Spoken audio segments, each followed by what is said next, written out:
سافر باستخدام الطائرة والأدميرال الأمريكي ريتشارد إيفلين بيرد، وقال أنه استكشف أراضٍ خضراء تقع وراء القطب الجنوبي، وقال أنها تشبه نيوزيلندا في المناخ. ثم انتهت رحلاته عام 1957.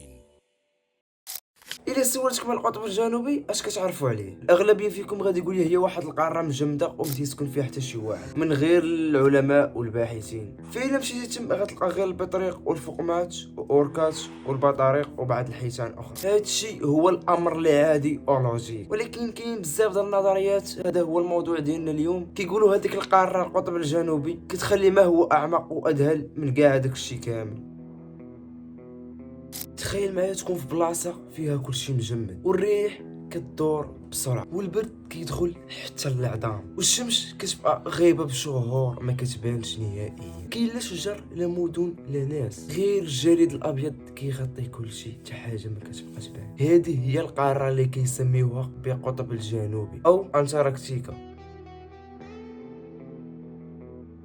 اغرب وابرد بلاصه فوق كوكب الارض. القطب الجنوبي ماشي غير منطقه اللي صغيره، هو قاره كامله تقريبا قد امريكا، وكتغطى بالجليد بنسبه 98%. يعني تخيل معايا حتى الجبال والرمال مغطين بداك الثلج. درجه الحراره تما كتوصل حتى الناقص 80 درجه، والنهار والليل ما كيفوتوش بحال عندنا. كاين 6 شهور ديال النهار و6 شهور ديال الليل، يعني كاين الوقت الشمس ما كتغربش ووقت ما كتطلعش نهائيا. ورغم هاد القساوه، القطب الجنوبي مهم بزاف للكره الارضيه، حيت الجليد اللي فيه كيساعد في تنظيم المناخ للارض. كيخزن اكثر من 70% ديال المياه العذب في العالم، يعني كيخزن بزاف ديال الماء اللي يقدروا يعذبوا العالم كامل. تخيل معايا شي نهار يذوب داك الجليد، الله يحفظ، البحار غادي تعلى وغادي ينوض بزاف ديال الفيضان، والمناطق الساحليه في العالم غادي تغرق كامله. ولكن واش كاين البشر تماك ولا لا؟ الجواب هو ما كاينه حتى مدينه تما، كاينه غير المحطه ديال البحث والعلم اللي كيمشيو يفحصوا القطب الجنوبي. العلماء من بزاف ديال الدول كيمشيو يعيشوا تما شهور طويله باش يمشيو يديروا تفحيص المناخ او تجارب على المناخ، الحيوانات وحتى الطبقات القديمه ديال الجليد، باش يعرفوا كيفاش كانت الارض الاف السنين اللي فاتوا. من بين الكائنات اللي كتعيش في دوك الظروف الصعيبه كاين البطاريق، متاقلمين مع بزاف مع داك البرد والرياح. كاين حتى الفقمات والحيتان اللي كيجيو يصيدوا تماك ويعيشوا في ديك المياه البارده. واحد الحاجه الصراحه اللي متميزه في داك القطب الجنوبي هي ما تابعها حتى شي دوله او لا شاده شي دوله. كاينه اتفاقيه عالميه كتمنع اي دوله تحكم في داك القطب الجنوبي، وكتقول خاصو يبقى للعلم والسلم فقط، يعني بحال منطقه محايده وتابعه للعالم كامل.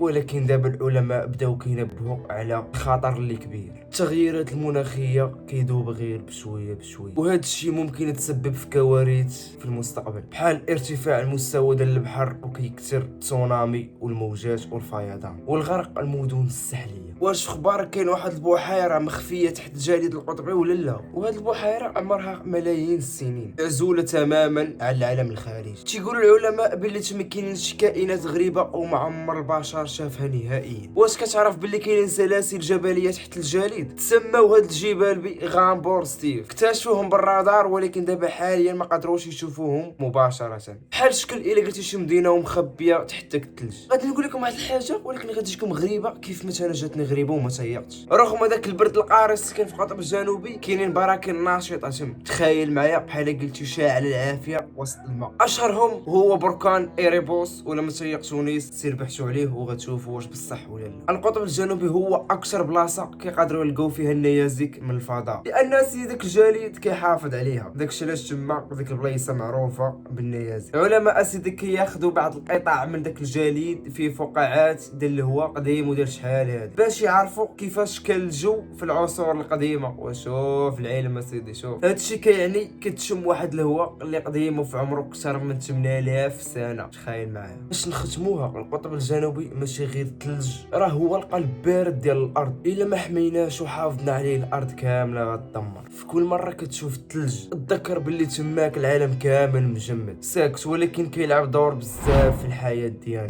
وهذا الشيء اللي كان في هذا الفيديو، كنتمنى يعجبكم. ما تنساش تبارك على سبسكرايب ولايك ونزل في التعليق قولنا شنو نديروا في الفكره الجايه. وهذا مكان وبيس.